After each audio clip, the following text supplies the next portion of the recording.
Welcome. So today we're going to be making a round stand-up fabric basket. So this is one of my samples, and I just say one of because I've made a few, and I used a little bit of real thin white material, so you can definitely see some of the seams and stuff like that. So today, with the one that we're going to be making, on camera, I'm going to use a bit of a thicker white fabric, so that way it won't show through as much. And also on my sample, I just did the same color on the flying geese that I did all the way around, and the same color on this, but with today's sample, I'm going to be doing some different colors. So here's the supplies that you're going to need to get started. So you're going to need a foam piece. You can either use the naked foam like I've told you about before, which is made by Pellon, and it has no fabric on either side. It's literally just foam. You're going to need a piece that's about 22 inches long by 10 inches tall. And if you can tell, obviously I kind of patched a piece together, and that's because the Pellon Flex foam is 20 inches tall. So I just took a little bit of a strip from some stuff I had left over.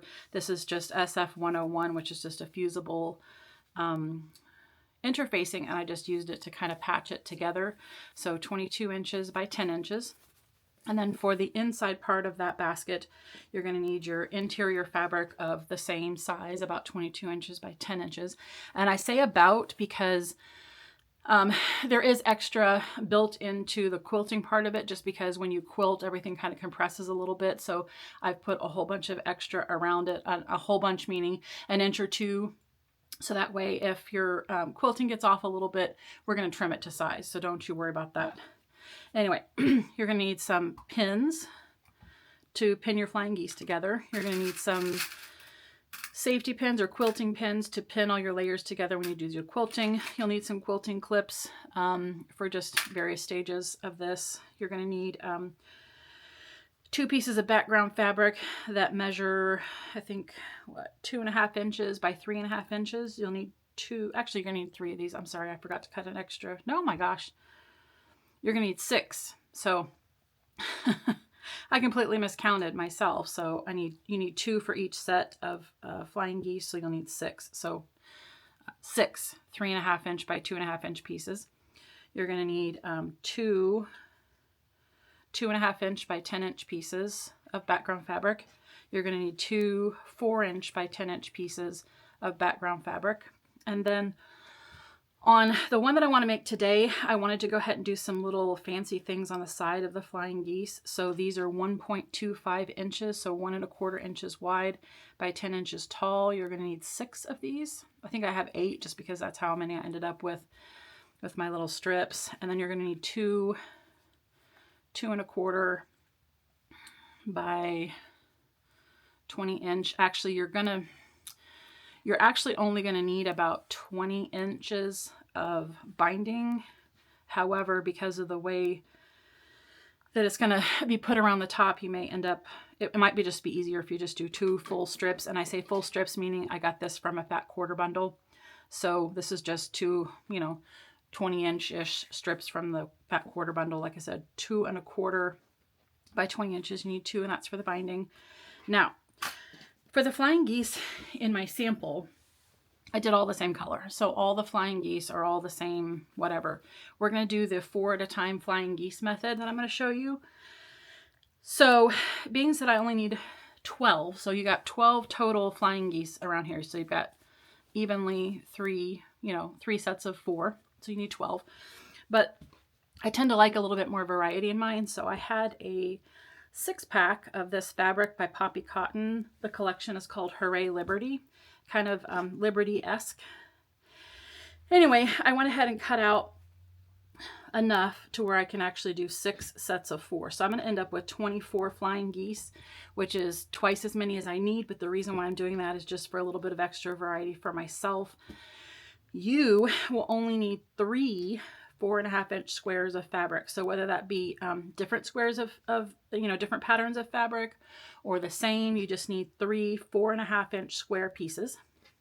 And then for each set of the flying geese, you're going to need 4 2.5 inch by 2.5 inch square pieces. So technically, again, if you're only doing the 3 sets, so the 12 flying geese, you're only going to need, let's see, 1, 2, 3, 4, 12. You're only going to need 12 of these squares. I've got 24 because, like I said, I'm doing a double set. So 2 by 2 squares, you need 4 per 4.5 inch square. So like I said, if you want to do more variety like me, then just make sure that you have 4 squares per set here. You're also going to need a walking foot, and you're going to need a pen to mark. So the first thing that we're going to do, oh, also you're going to need a ruler. And the very last thing that you're going to need is for the pieces for your base. So you're going to need a 6-inch circle. So I have Adobe Illustrator, so I just went into my program, typed in a 6-inch circle, printed it out. But you can probably find a 6-inch diameter circle. Just Google on the internet and ask, you know, for a printable 6-inch circle. Print it out, cut it out. You're going to be left with a 6-inch circle. So we're going to need 7.5 inch background squares. So for me, that's white. We're going to need 2 of those, 7.5 inches square, and then we're going to need a piece of foam to go in between those two. So we'll just make a little sandwich with that. This is just an extra piece. That's why it's not quite 7.5 by 7.5, but there you go. So this is the last piece that you're going to need for your basket. So the first thing that we're going to do is start making the flying geese. So I'm going to go ahead and get this stuff out of the way, and we're going to start marking for the flying geese. So as I mentioned, we're doing a 4 at a time method. So what that means is, obviously we're going to be making 4 at a time. So if you choose to do flying geese all by themselves, that's totally fine. Or you can use this method, which is just kind of a multi-method. So the first thing that we're going to do is mark the center. We're going to mark a diagonal. I'm just going to go ahead and put a couple of them down at a time, so that way I can mark them at the same time. You can obviously do it however you want. You're going to need to mark all of your squares. I am not going to do that on camera. So then what we're going to do is we're going to put them in the corners of these. Now, if this were a print, you would want to make sure that it's right side down, so the mark that you made would be on the wrong side. So you want to be right sides together, but since this is a solid piece, it really doesn't matter. But we're going to go ahead and put those here, and then put this next one here. So it's going to look like this, okay? So we're going to take a couple of pins, pin them in place, just so they don't shift, obviously. And then we're going to go over to the machine once we have all of these units built. So I would recommend that you not go over to the machine until you have all of these little units created. That way you can chain piece them. Like I said, for this pattern, you need a minimum of 3, but you could do more like me. That way you have a little bit more variety in your flying geese. But go ahead and create all of your units. And then when we go over to the machine, we're going to sew 1/4 inch on each side of this line. And then we're going to come back here and finish the flying geese. So I'm going to go ahead and mark the rest of my flying geese, and then I'll meet you back over at the machine.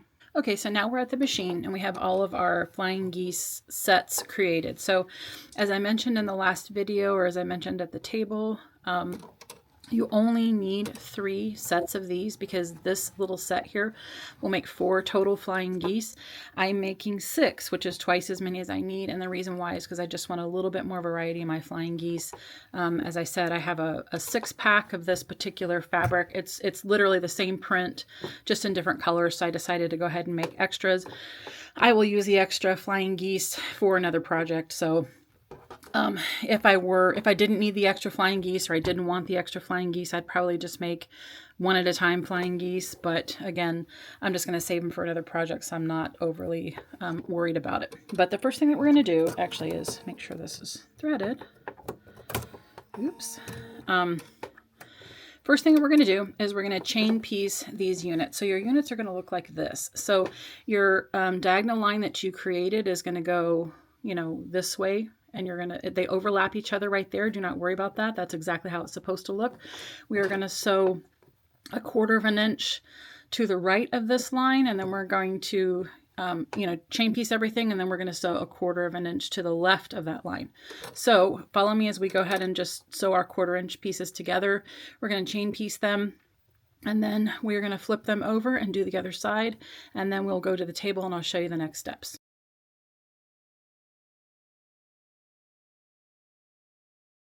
Okay, so now that all of our flying geese units have been initially assembled, we did a 1/4 inch mark from this center point to the right and a 1/4 inch to the left, and we're left with this particular looking unit just like this. So we're going to cut this apart. So down that line that you marked on your triangles there, you're just going to cut that apart. And then you're going to take these over to your iron and you're going to iron them open just like these, okay?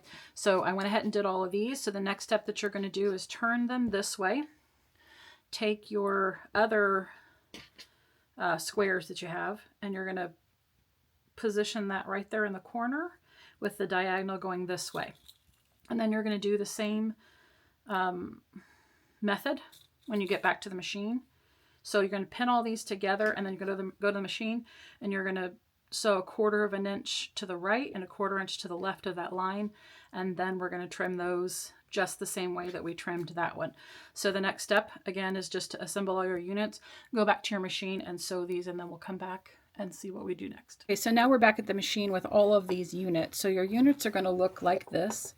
So that line that we drew on that triangle, we're just going to sew a 1/4 inch to the right and a 1/4 inch to the left with all of these pieces. So I'm going to go ahead and do that. I'm going to chain piece, and then we will meet back up at the table.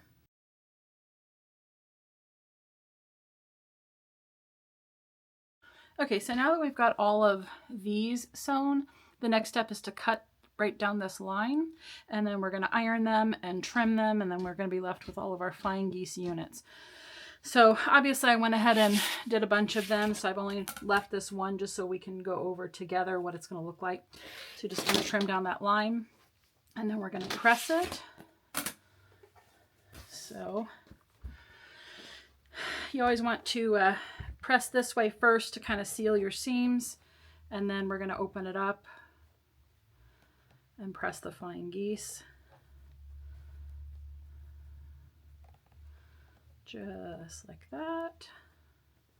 So you're left with your unfinished, or actually you're left with your rough flying geese. And now we're going to go ahead and trim them up. So we're going to trim these up to, let's see, 3.5 by 2.5. So the easiest way to do that, I have found, is just to, unless you have a special trimmer, which I do not, is to take a regular ruler and make some markings on it. I'm going to put this behind it just so you can see, because I know with my pink background here it's a little hard to see. But I've got a marking here at the 3.5 inch line. I have a mark at the 2 inch line, and then I have a mark right there in the middle. So I put a little piece of tape there with a mark just to show me where the middle of that is, and I'm going to show you how to use this. So again, I'm going to go ahead and put this on top of this. Well, you know what? I can't actually, because I think that'll end up being a big mess. But what we're going to do is we're going to take our ruler that's got the markings on it, and we're going to take the triangle and put it upside down.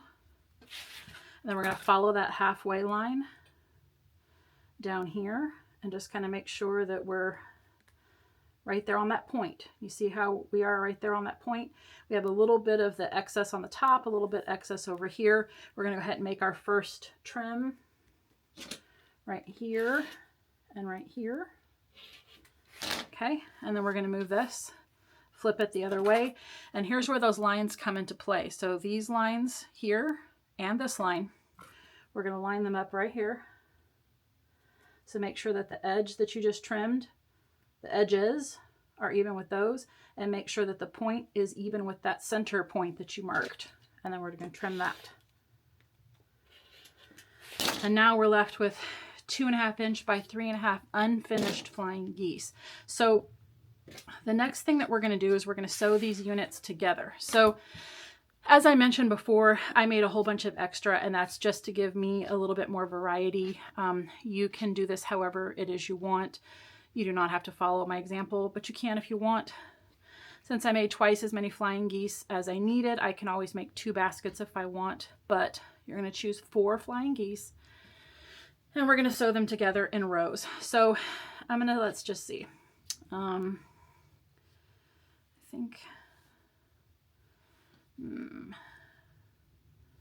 think this is going to be my first one. So what we're going to do is we're going to try to be as even as we can, and I say that because in my sample I got a little bit off. So we're just going to go sew these together. This is also where that 3.5 inch by 2.5 inch extra pieces come into play, because you'll be adding them up here and down here. So when we go to the sewing machine, what we're going to do is we're going to sew this whole unit together. Okay, so with right sides together, we're going to sew our Flying Geese units. So we're going to just line them up here on the bottom and on the sides. And then we're going to put a good pin in those. Actually, I'm probably going to put 2 pins in these just to see if I can keep them from shifting. Now I'm also going to chain piece these, which means that I'm going to do sets of 2, not necessarily each set that we're going to do. In other words, I'll do these two, and then I'll get my next ones in the row and do those two, and then go back and make these sets.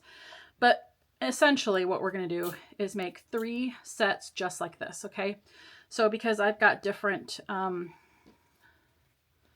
I've got more of a variety of these, all 3 of my units are going to look a little bit different, but you're just going to sew 3 sets just like this. So 4 Flying Geese, 2 of your extra pieces, and then we're going to sew those units together. And then when we come back here, we're going to have 3 sets just like this. Okay.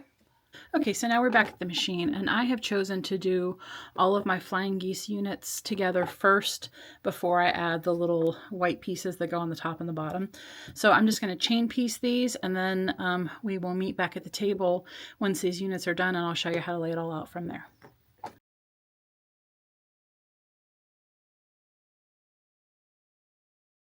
Okay, so now that we've got all of our Flying Geese units made, we're going to press them real good, and then you're going to be left with a unit that's about 3.5 inches wide by 10.5 inches long. So here's where we're going to start sewing everything together for the front panel. So the way that I did my sample is I had my 3 rows in opposite directions. So just like this. So I've got the middle one going one direction, and on each side they're going the opposite direction. If you want to do it differently, be my guest. That is completely up to you. It is your project. Now, again, there's a little bit extra built into these. So they're going to be a little bit longer than these 10-inch strips that you have with your other fabrics, but you're going to grab the fabrics that you cut for the accents. So these are going to be 1.25 inches by 10 inches, and we're just going to kind of put them here. Now, when you sew these on, what I want you to do is take your piece, make a little center mark, and line up that center mark with your center mark there.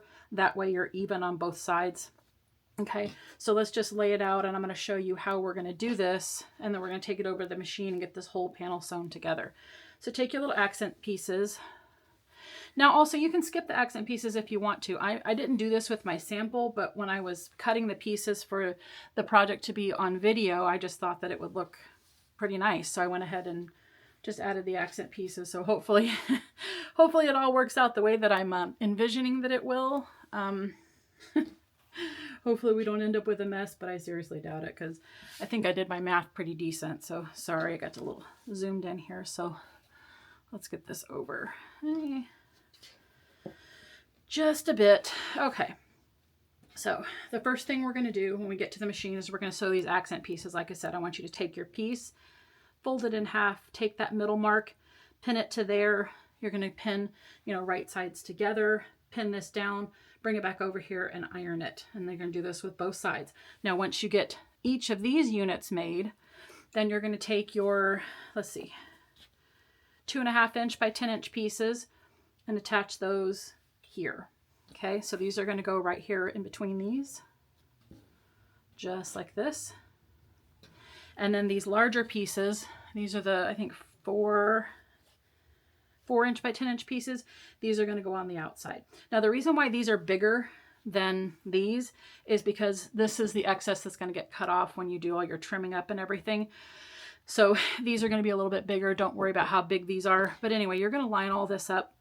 Once these are in place in the center, then these 10-inch pieces, you'll line up with these, okay? So we're just going to go all the way down. So like I said, the first thing that you're going to assemble is going to be your accent pieces to here.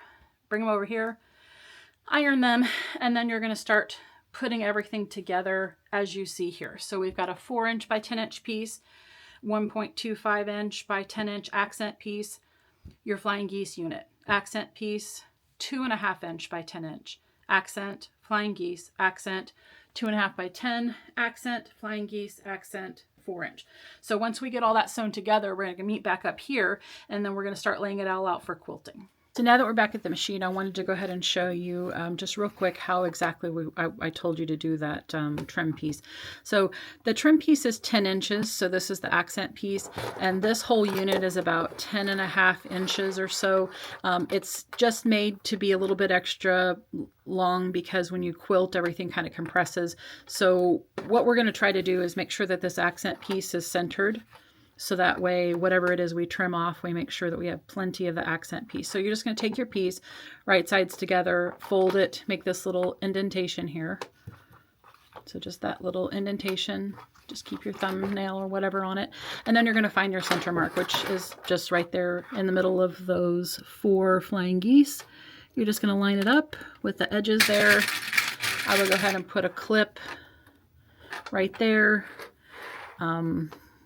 And then clip this side, and then you're going to clip the other side, and then you're going to do this with all of your Flying Geese units. And then we're just going to sew 1/4 inch seam allowance on each set, each side of each unit, and then we'll go back and start adding the other accent pieces. Okay, so let's get started. Okay, so sometimes I get a little bit excited and anxious and I move a little too fast. So I wanted to at least come back here and show you the next steps. So what we've done is we've added these accent pieces to each side of the Flying Geese unit. So you'll have 3 units like this, and we're just gonna kind of space them like that. And like I said, the 2.5" by 10" pieces are gonna go here. So we're gonna sew this piece to both sides here. Same thing with this one, to both sides, and then we're going to take the 4" pieces and add them here. So when we go to our machine, we're going to line them up with the 10" pieces here. So because I showed you how to line those up in the center there, again, what you're looking for is these pieces lining up with the accent pieces. Don't pay attention to these, pay attention to the accent pieces, because the accent pieces have been placed exactly in the center. So that's where you want to line them up. So just right sides together, add your pieces like this, and you're going to go all the way across until you come up with the main unit. So we're going to go sew those together, and then we're going to come back here, iron it, and I'm going to show you how to get ready for quilting. Now we've got all the side pieces pinned up with the accent pieces, and we're just going to get all those sewn on, and then we'll move on to the next step, which will be the quilting.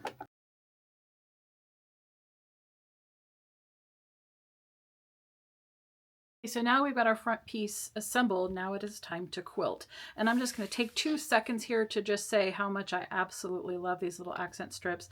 I'm glad I decided to add them. However, if you don't like them, if you don't want them, you certainly don't have to add them, but I think they add quite a bit to the project, so I'm definitely going to leave mine. But anyway, so once you get this panel all sewn together like shown, you're just going to press it nice and flat. Now, as far as which direction I press to, I just kind of let the fabric go where the fabric went, but typically you're going to want to press to the dark side, but to be honest with you, I can't really see the dark on the front here, so I'm not really worried about it. But anyway, you're going to take that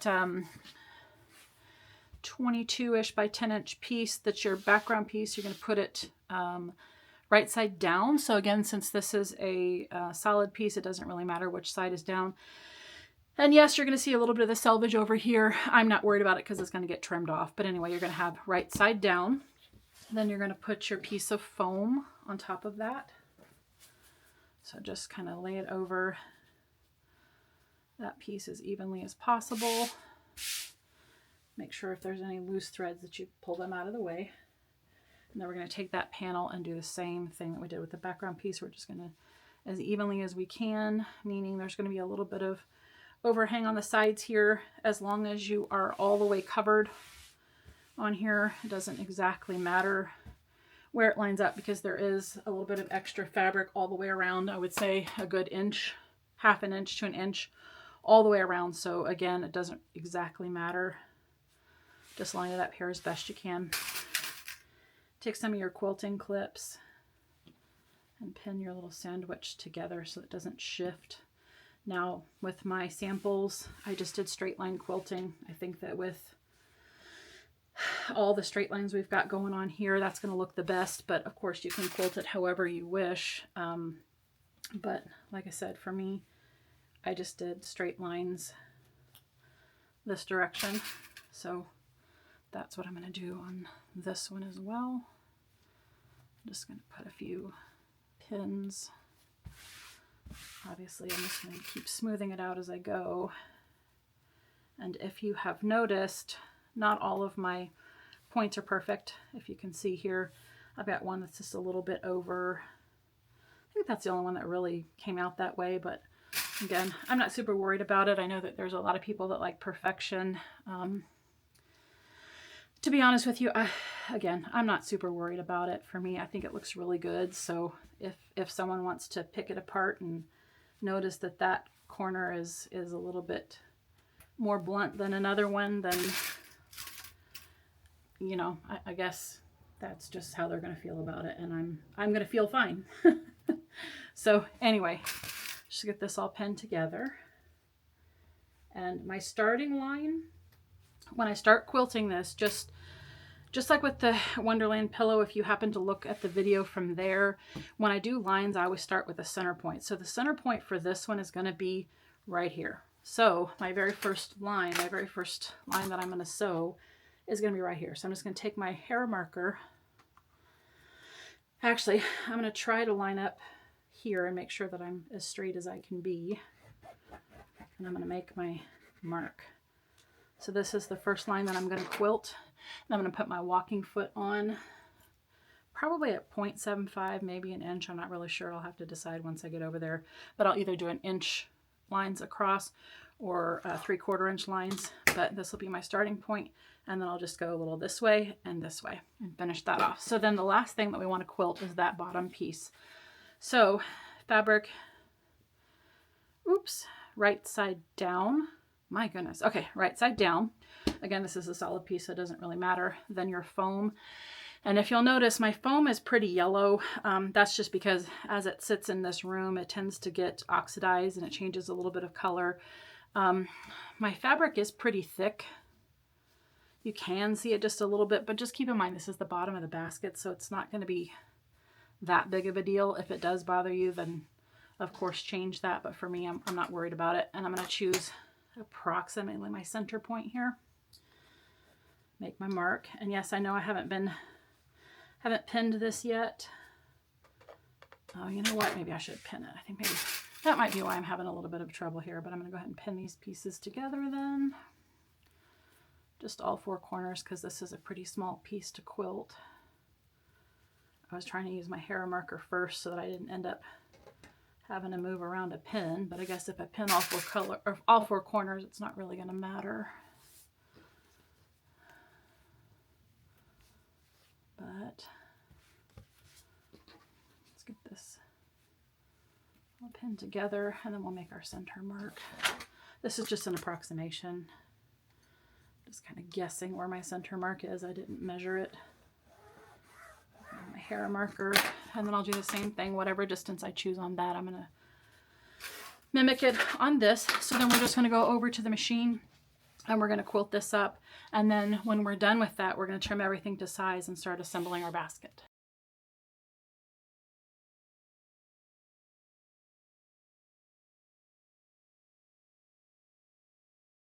Okay, so now we've gotten everything quilted and it's time to trim the panel up.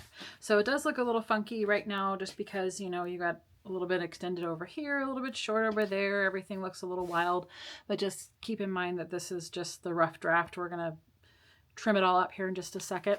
So you want to get your bottom trimmed up. So if you notice, I didn't take the quilting all the way across just because I wanted to wait till I got it wait till I got my little circle on here. I wasn't too concerned about it. So the first thing you want to do is take your 6-inch round circle here and trim out your base. So you can use scissors or a rotary cutter, whatever it is that makes it easiest for you. just trim that. And we're going to set that aside here.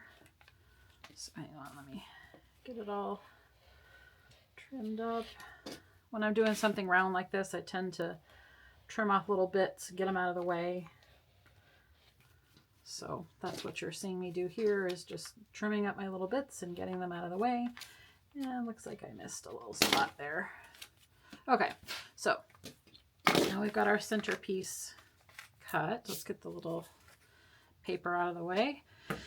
And now for the big panel. So because our circle is 6 inches in diameter, our circumference, which circumference is the entire surface area of the outside of this, is actually 19.4. So just shy of 19.5 inches. So what we're going to cut this at is going to be 19.5. So if we take 19.5 and divide it by half, we're at what? 9.75, I think. So we're going to take our center mark here, and this is where we're going to figure out where we need to cut. So I apologize for all the math, but when we're dealing with a panel like this, just like with the Wonderland pillow, you want everything to line up as evenly as possible. That's why we're taking our center points and we're going to measure out. So like I said, we want 9.75 inches or 9 3/4 inches from the center. So this is a 6.5 inch ruler and a 3-inch ruler. That gets me 9.5, so I'll be about a 1/4 inch shy. So I'm going to eyeball that extra 1/4 inch. So I'm going to take my ruler here and write down this middle part plus this, and then I'm just going to, like I said, I'm going to eyeball it. So hopefully, you know, actually what I'm going to do is I'm going to move this over about a 1/4 inch. That's where my eyeball is going to be, is here. That way I can still cut nice and straight right there. So move that over, cut this edge off. Now I'm going to flip this over and do the exact same thing on this side. I'm right-handed, and I think that's probably why I'm doing it this way, because I could move it that way, but again, I'm right-handed, so I'm just going to do it the way that's comfortable to me. So here's my center mark, my center line, and that's also another reason why we quilted from the center out, is because it gives us this line here. Oh my gosh, and you know what? I just realized that I cut this off before I allowed for the seam allowance. So I just cut off part of the seam allowance. So being that this is a round, I'm going to have to add my seam allowance over here, and now I feel like a really big, well, anyway, I just messed up. But because I haven't cut this part, I'm still good. I don't know why I didn't think about the seam allowance. I apologize. My seam allowance, I'm going to allow for about 1/2 inch. And the reason why I'm going to do that is because we're going to do a French seam. So we're going to add to 9.75. We're actually going to go 10.25 inches. So 10 1/4 inches. And because this is all white, when it's all sewn together, you're not even going to really notice. So what we should have done is done 10 inches from here and 10 inches from here. That would have given us that 1/2 inch seam allowance that we needed. So I will make sure that I write that on top of the screen when I'm editing. I sincerely apologize for that, but you know, it just is what it is. Like I said, I don't edit out my mistakes because I just don't know that I feel that that's being very honest. So I just want people to understand that, you know, we all make mistakes. So what I'm going to do here is kind of give myself, I'm going to be about a 1/4 inch from this line. So I'm going to go ahead and, okay, so here's my center point. And remember, I want 10 inches.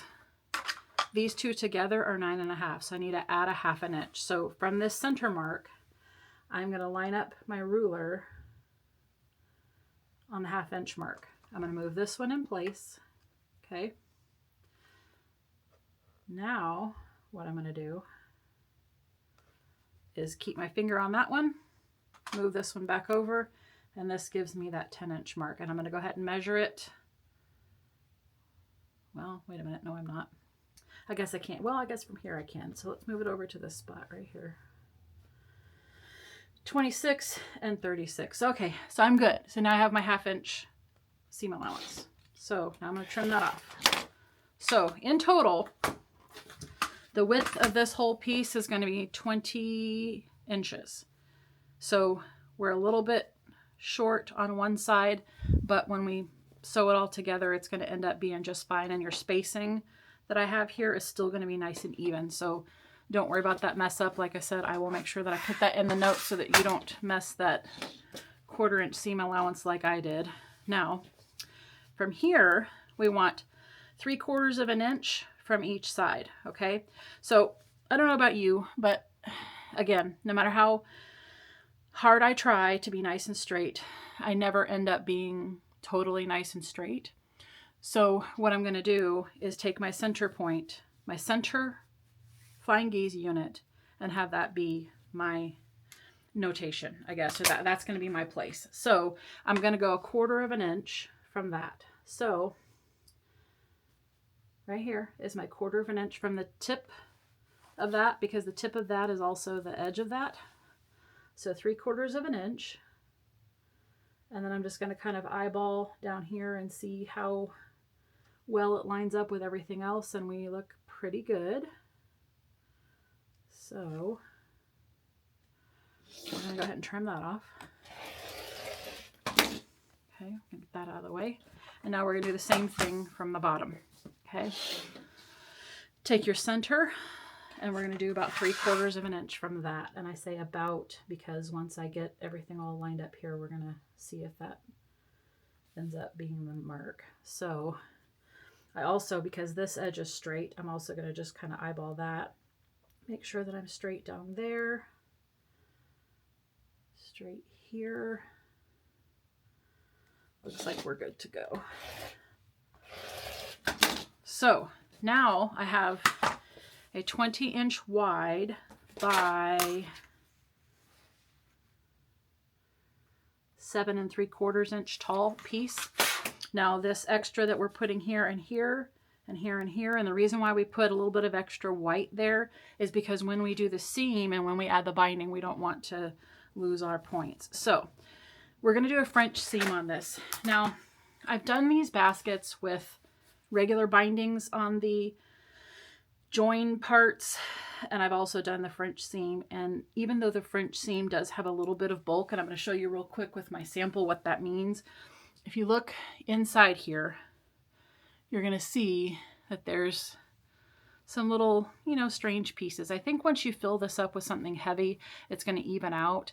But I also have the same problem with bound baskets, like with bindings when I put bindings here. So the French seam method to me just seems like the easiest and the most efficient way to go about this basket. So that's what we're going to do. So to do a French seam,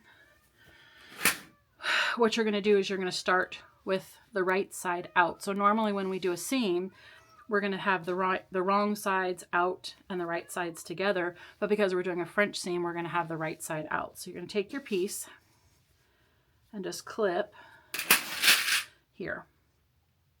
Okay. We're just going to do a couple of clips along this edge. Then we're going to go to the machine and we're going to sew it. Okay. We're going to sew a scant 1/4 inch this way. Then we're going to come and we're going to trim it, and then we're going to turn it inside out and we're going to close that. So I'm going to show you real quick how that's done. So again, we're going to go to the machine, sew 1/4 inch. So now we're back at the machine and we're going to go ahead and sew a scant 1/4 inch. And the reason why I say scant is because you're going to trim this seam down to 1/8 inch anyway. So if you can just do a little bit inside your 1/4 inch, you'll have a little bit less to trim. If you can only do a 1/4 inch, it's really not going to be that big of a deal. But I'm just saying that because, like I said, it'll just save you just a little bit of trimming. I'm just going to sew real quickly right down the front there.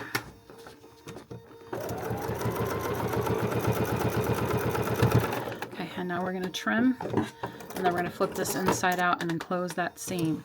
So I'm just going to take, actually, you know what?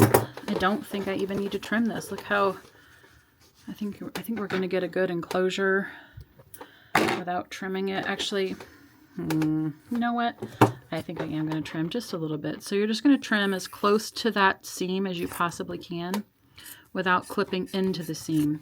Because this is foam and because it kind of pops up a little bit, just be real careful that you're not cutting your actual seam, but we'll just kind of get that bulk out of the way. And then you're going to take this and turn it inside out.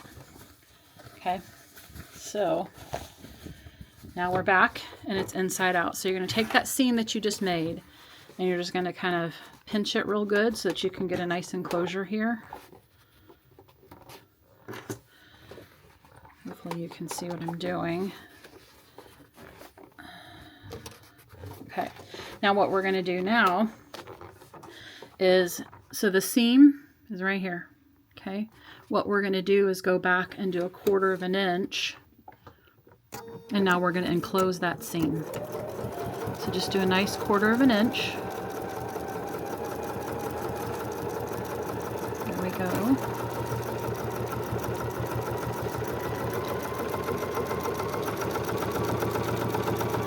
And then when we pop this thing right back, right side out, it's going to be fully enclosed. So let's turn it inside out and you can see we are nice and enclosed. Okay, so it's all turned inside out or turned right side out. And honestly, you can't even tell where that seam was, but the seam is right here. Okay, so now we'll go back over to the table and show you how to do the bottom. Okay, now we've got this fabric tube made and now we have to add the bottom. So figure out which side is your bottom. It doesn't really matter because you're even this way. Everything's pretty even all the way around. My bottom, I want to be right here. So we're just going to take the bottom piece that we made, that we quilted. And again, we're doing a French seam. So all the clipping and the first set of sewing is going to be on the outside. It's going to be on the right side. So just take your piece and clip it right here in the center. And then what you're going to do is you're just going to kind of ease your way all the way around. You're going to use lots of clips. I always use lots of clips when I do this. And you're just basically going to keep working your way around until the whole thing is clipped in place. Now make sure on these edges here that your fabric does not slip, you know, doesn't fold over or anything. Make sure it's still nice and out the way that it needs to be. And like I said, just keep working your way around. If you end up with any excess material of any kind in any place, you can just kind of, again, just ease it into your clips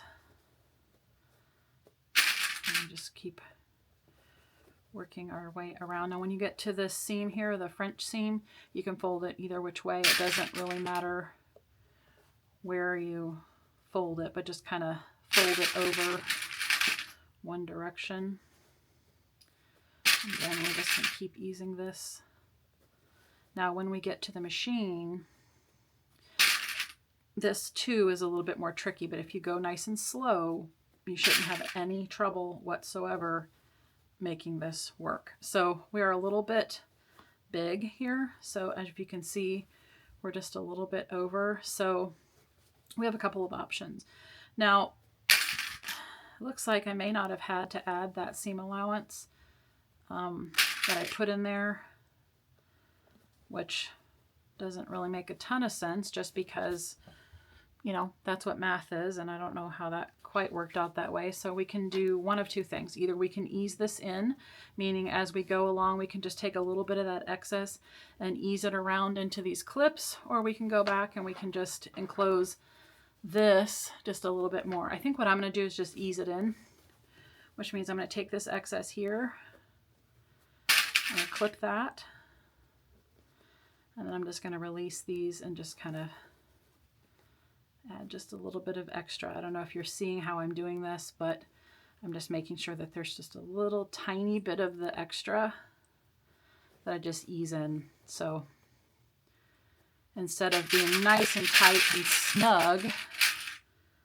all the way around, I'm just making sure that there's this little tiny bit extra is just kind of loosely put into these clips. So that's how you ease, is you just basically take whatever is excess and whatever is extra and just put a little tiny bit in all kinds of places all the way around, or, you know, at least partially away around. And that way you'll never be able to tell. So at this point, I think I'm going to add a couple more and ease this just a little bit more so that it's a little bit more even. But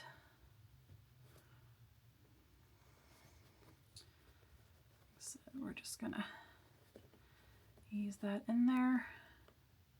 Okay, so now this is what we're left with. Actually, I'm gonna put a couple more clips in here just to make sure we're really good and tight. Okay, so this is what we're left with. So this is what our basket looks like right now. This is where we're going to stitch. So like I said, this is a French seam. So it does look a little weird to be on the outside, but that's exactly what you want, because your first seam is going to be sewn on the outside. Then we flip it inside out and enclose it. So we're going to go to the machine now, and we're going to do a scant 1/4 inch and sew this all the way around, but we have to go really slow. So when we get over to the machine, I'm going to walk you right through that. Okay, so now we're back at the machine, and here is the part that I was telling you is just slightly tricky. If you go slow enough, you really shouldn't have a problem. However, it's still a little tricky. So what we're going to do is take out a couple of these clips. I happen to be starting right here where my French seam is to join the sides together, just because it's a bit bulky and I want to go ahead and get that part out of the way. So I'm going to remove like 2 clips just so I can get my project underneath the presser foot here. And I'm going to sew as close to 1/8 of an inch as I can get. And the reason why I'm going to do that is just so I don't have to do the trimming, because it is kind of a pain to do the trimming. So I'm just going to very slowly go around and making sure that my seam is right there inside. And I'm just turning my project as I go. As I said, I'm going very slow. I'm just taking the clips out, just making sure it's nice and flat against my table. And then I'm doing whatever maneuvering I need to do with the upper parts of it, just to make sure that this all stays nice and flat. So again, just kind of carefully walking my way around this project, around the base here. And just like I said, I'm just maneuvering this just to make sure it stays nice and flat. And because we have to ease a little bit in, if you see any of the wrinkles, that's just from the easing that we talked about before. So we're just going to keep going all the way around. And I'm going to go ahead and speed this up so that you don't have to listen to me talk, but we're going to go ahead and go all the way around the same way that we're doing right now. We're just going to keep going all the way around until we get to the starting point.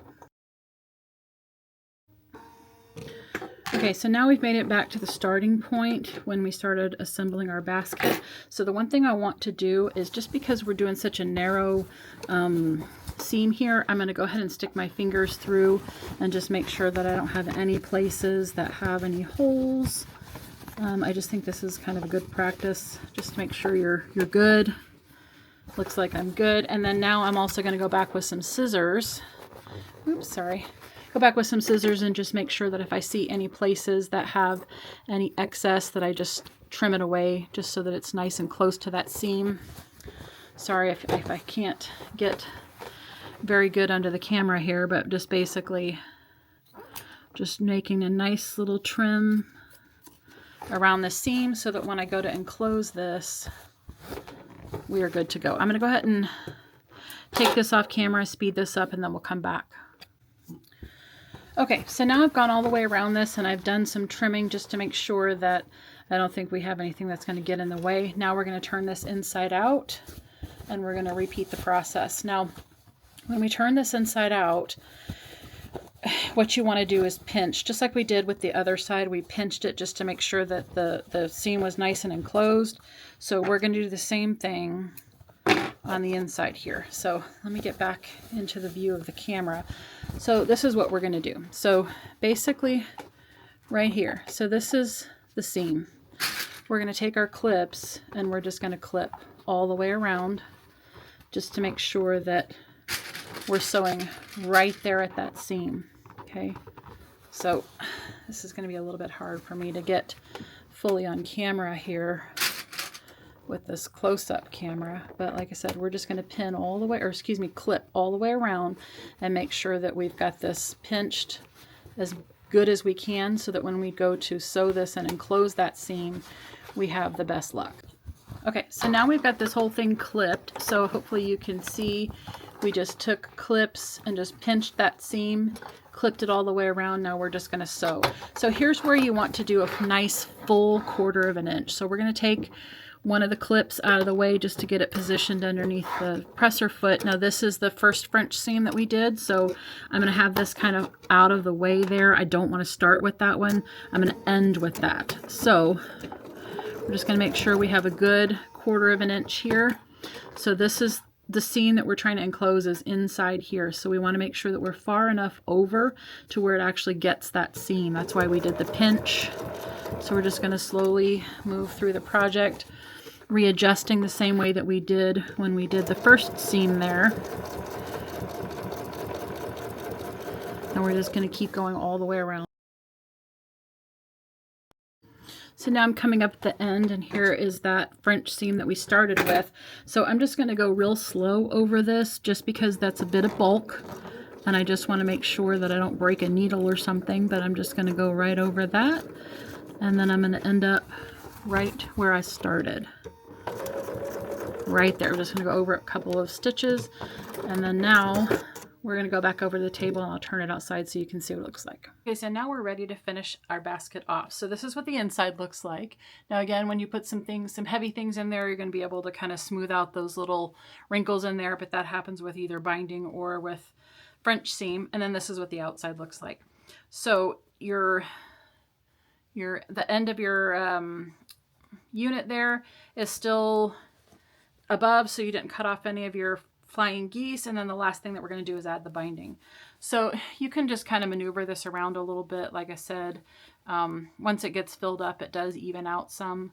These fabric baskets always have a way of looking a little bit wrinkly until they're filled. So don't panic if it looks a little funky, but you're going to take your 2 pieces that we had cut before. These are 2 1/4 inches by the width of my that 1/4. So we're just going to lay these on top of each other like this, right sides together. Put a couple of pins in there.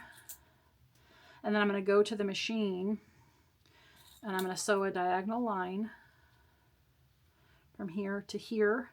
I'm going to trim off the excess, and then we're going to flip it over and we're going to have one long piece of binding.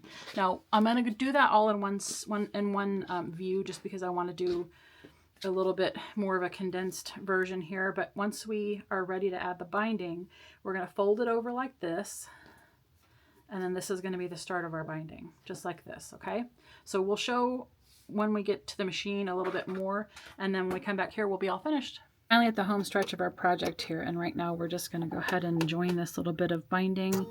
We're just going to do a diagonal line down these 2 to join them, because we are just slightly short. So like I said, I took a fat 1/4 bundle and got all these fabrics. So this is just a strip that's approximately, I'd say 22 inches, something like that. It's going to be slightly short, so I'm just joining a whole extra piece to it so that I make sure that I have plenty. Now we're going to take the pins out, trim off this excess here, and then we're going to be left with a full-size piece of binding. So just like this, and now we're going to start the way that I showed you in the last video. We're going to fold this corner over like this. This is just a way to complete your binding. You don't have to do it this way if you don't want to, but I like to do it this way just because I think it's a little helpful. So we're going to take this piece, fold it over just like this, and now we're going to add it to the inside edge of the basket. So the inside edge is where we're going to start here. And we're just going to attach it with a 1/4 inch, and we're just going to go, I would say, down. Once we get past this part right here, we're going to go down maybe 2 more inches, 1 to 2 more inches. Make sure that we get this part out of the way. So when you're doing this, go ahead and go a little bit slower. Okay, right about there, and we're going to stop it. And then we're going to trim this off. Now you're going to take your binding and fold it up. So hopefully you can see that. We're just going to fold it up where it would naturally fold. So hopefully you can see that. And now we're going to go back, turn it, and then where we left off is where we're going to pick back up with the stitch. So we're going to start stitching right about here, and then we're going to continue to go all the way around the binding here, or all the way around this basket, and add the binding. So you want to go slow enough to where you make sure that everything's out of the way. So as we work around this basket, you're going to have to continue to maneuver this, and you're going to take your binding and you're going to keep pinching it and folding it and getting all the way around. So like I said, you want to make sure that you only go far enough to where you can maneuver your basket. So we're going to keep getting this out of the way, keep working our binding in here.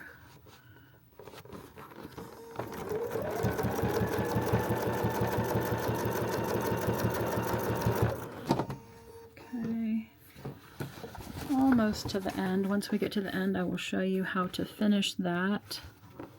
And then we will flip it over and finish it up. So at this point, we are almost to the end. So keep stitching, keep stitching.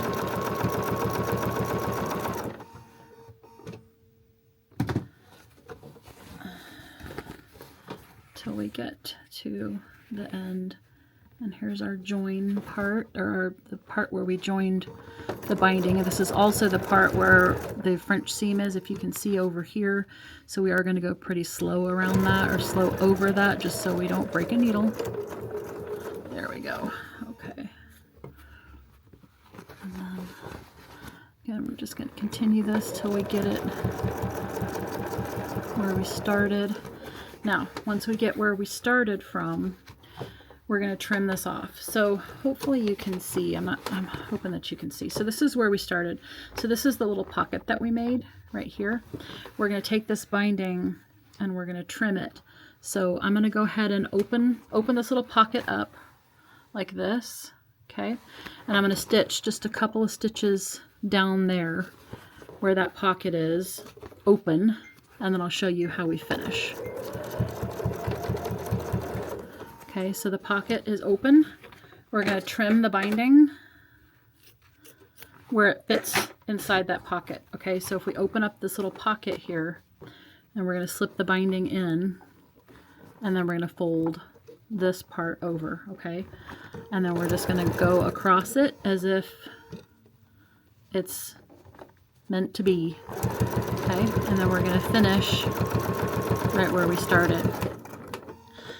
Now, this isn't, you can finish your binding if you want to the way that you do a quilt, but I like to use this method just because it gives a nice little, like I said, it's a little pocket. We tucked that end into there, and then we fold it over. It's still going to look really nice and clean. So now what we're going to do is take the tray off of the machine. So most machines have the ability to just expose the arm. So that's what I've done here, is I'm just exposing my little arm. And now I'm going to trim off any excess. I've got a little bit of fabric there, and then we're going to take our binding, fold it over, and we're going to finish off our little basket here. So I'm going to slip this over the arm. Okay, like I said, I'm going to go ahead and trim off any little raw pieces that I see here. But we're going to take this binding, and we're going to fold it over and stitch it into place. So let me get my little thread out of the way, and we're going to finish our basket. You want to go inside 1/8 of an inch. I would not go the full 1/8 of an inch. I think that I've found for myself. Now again, this is where we're going over the French seam, so you want to go a little bit slow here. But I have found that if I go a little bit inside 1/8 of an inch when I'm putting on a binding, I think it looks a little bit nicer. So I'm just going to go real slow. Add my binding 1/8 of an inch.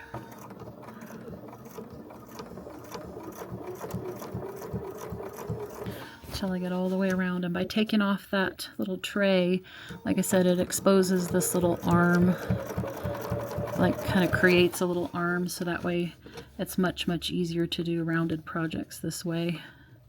Like I said, we're just making sure that we're tucking that in. I'm going to go ahead and get out my my stiletto here because I see that little bit of a fold. There we go. We're going to keep, oops, sorry, keep moving as we go across the project here.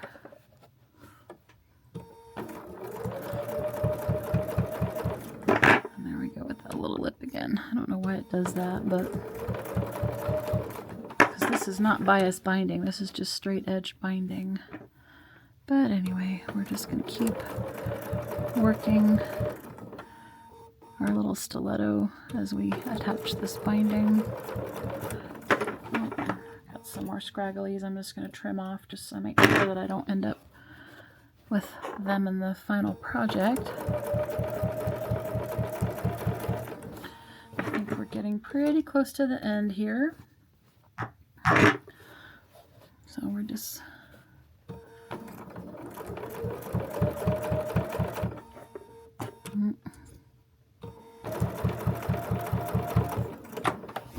keep going.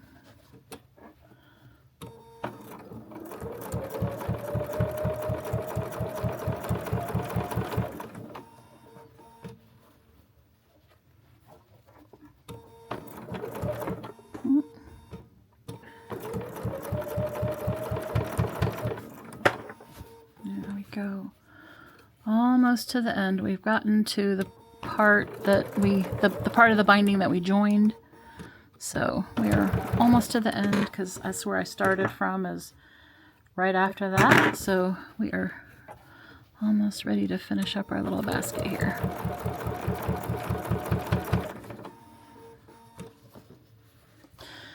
And if you see, hopefully you can see here, right here is where we joined. So it's such a nice join that you don't even really notice that that it was joined. It's such a nice finish, and that's without having to do the traditional, you know, quilt binding finishing technique that's kind of a little bit of a pain in the tush. But anyway, there we go. We're at the end. And we are done. So we'll go back over the table and show you the finished project. So now we are back and our project is finished. So this is the finished basket. I don't think that I could be any happier with this basket than I already am. I think that it just came together so cute. I love the trim. I love all the different flying geese in here. I think it just ended up being super cute. And like I said, the little folds that you're going to see will be evened out once you put something heavy in it. But anyway, I hope that you enjoy this project. It's a little bit more advanced and a little bit more involved than some of the other projects that I've done, but I've just kind of gotten to where I've enjoyed flying geese so much, so I've been trying to incorporate them into more projects. But anyhow, if you enjoyed what you saw today, please like and share and subscribe to my channel. I plan on bringing more and more cute projects like this. I do not have a PDF for this pattern, but maybe eventually I will make one. But in the meantime, I'll go ahead and put all the measurements for the fabrics and the trims and all that stuff in the comments below, or excuse me, in the description below. I think I'm going to go ahead and eliminate that seam allowance that I told you that I forgot, because it did end up being just a little bit too big for the circumference of the circle. And the circumference of the circle is based on a calculation, like a true math calculation. So I'm not really sure how that ended up being a little bit too big, but it did. So anyway, I think that we'll end up with no ease if we eliminate that seam allowance. So anyhow, I hope that you enjoy the project, and I hope that you make lots of these cute little baskets of your own, and I hope that you have a great day. Thanks.